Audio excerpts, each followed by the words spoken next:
In this video, I'll show you how to backup and sync your SIM contacts to Google Contacts. First, open your browser and go to contacts.google.com. Make sure you're signed into the correct Google account.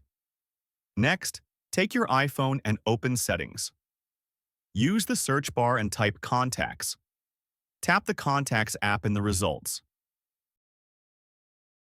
Scroll to the bottom and choose Import SIM Contacts. A pop-up will appear asking where you want to import them. Go ahead and select Gmail. Once that's done, give it a few seconds. Sometimes sync takes a little while, depending on your connection.